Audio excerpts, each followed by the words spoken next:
For nearly 2,000 years, skeptics have said the story of Jesus was nothing more than legend, a myth that grew with time. Jesus is just a myth. But what if one of Rome's most powerful men, a senator, a historian, a man who despised Christianity, left behind a testimony that describes Jesus perfectly, without even realizing what he had written? The year was 115 AD. Rome was at the height of its glory.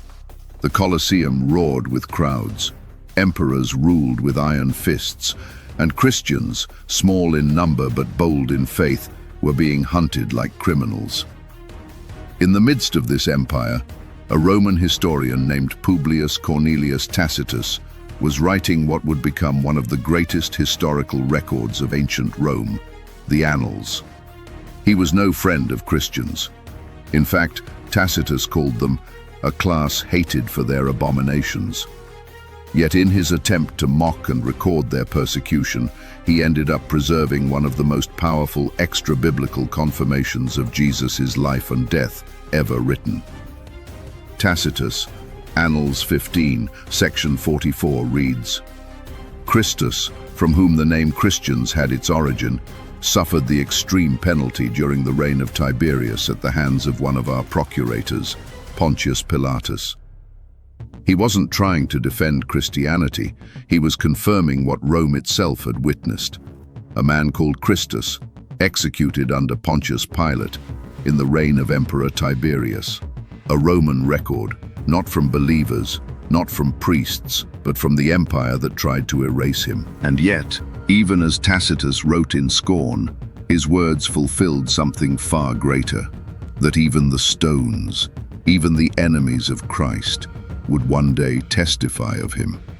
But to understand why Tacitus's words matter, we must step into the empire that tried to destroy every trace of Jesus, and failed spectacularly. After the crucifixion, the Roman Empire viewed Christians as a threat, not because of their weapons, but because of their faith. Rome tolerated hundreds of gods. You could worship Jupiter, Isis, or even Caesar himself.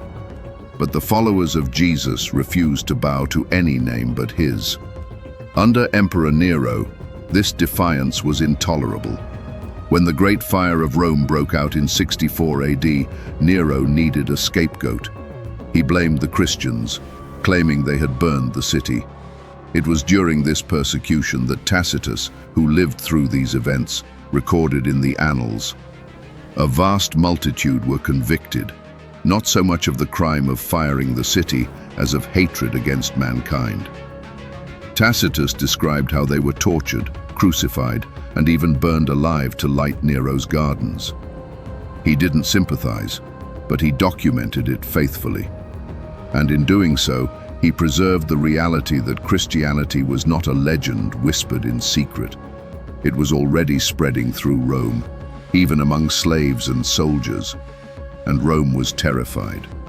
The empire tried to destroy the name of Jesus, but every attempt only proved the truth of his words. "You will be hated by all for my name's sake." Matthew 10, verse 22. Tacitus, without faith, unknowingly confirmed the gospel. He gave us evidence that the Christians worshipped a real, historical man, executed under Pilate. The same details recorded by the evangelists decades earlier. Every time the empire tried to silence the believers, their story burned brighter.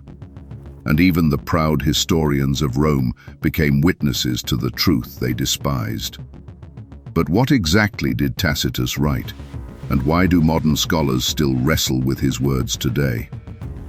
Let's read it again, slowly, word for word, from Tacitus, Annals, Book 15, Section 44.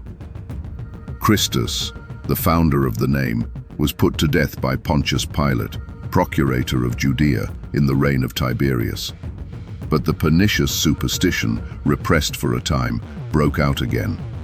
Not only in Judea, where the mischief originated, but even in Rome.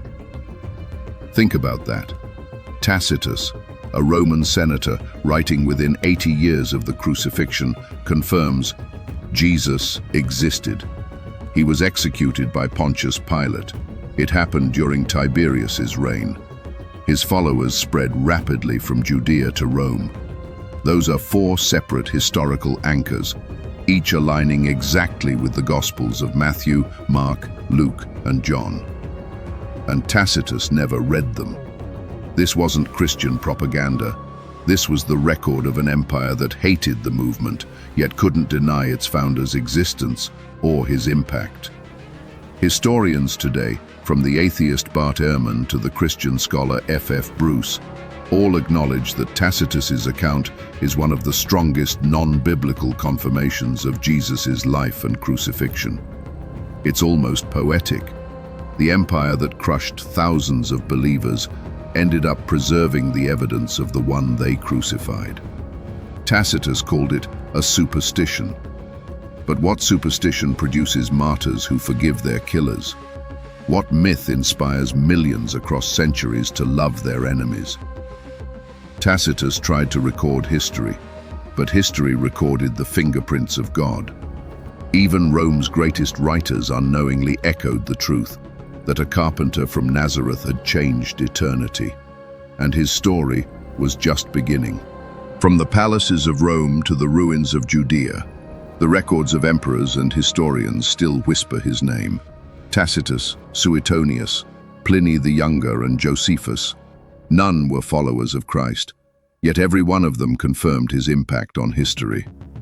Tacitus wrote as a skeptic, but 2,000 years later his words stand as evidence, not of superstition, but of sovereignty. Even the enemies of the cross became messengers of truth. For we can do nothing against the truth, but only for the truth.